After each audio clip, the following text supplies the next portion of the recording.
A surprise deal among former rivals. U.S. chip giants Nvidia and Intel have announced a partnership. Nvidia will invest $5 billion into Intel, and the pair are working on new products for PCs and data centers. But the deal does not include any foundry agreements for manufacturing Nvidia chips in Intel's chip factories.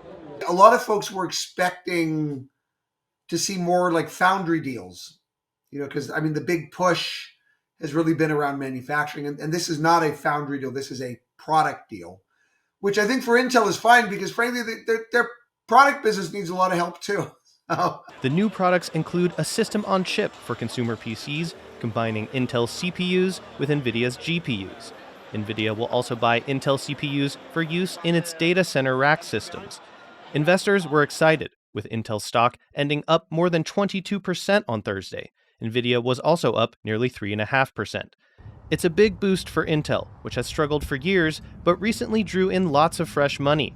That includes a stake from the U.S. government, which is pushing to expand high-tech manufacturing at home. Between the investments from Washington, Japanese conglomerate SoftBank, and now Nvidia, Intel has seen about $16 billion in new investments in just the last month. But it also raises questions about Nvidia's other partners, like Intel foundry rival TSMC, Taiwan's largest company. Both Intel and Nvidia are TSMC customers, and Nvidia is one of its largest.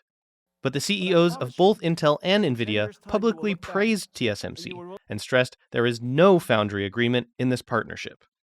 If I'm TSMC investors, I think I shouldn't be worried too much on this. The broader trend is more I will pay close attention to its U.S. determination in pursuing U.S. semiconductor supply chain or advanced semiconductor manufacturing. I think on that front, it's very clear, and I think it's actually realized by many investors and people in the market. And despite the extra investment and U.S. government backing, Intel may still face challenges. U.S.-based semiconductor manufacturing and design is important. And there are very few companies that can do leading-edge manufacturing. And of the three, even in theory, Intel's the only one that's U.S.-based. Now, in terms of making them successful, the money doesn't really do that, right? Intel has to do that on their own. I think the jury is still out on that. The deal is a major one, but its impacts on the overall chip industry may not be seen for some time to come. Eason and Gorin for TaiwanPlus.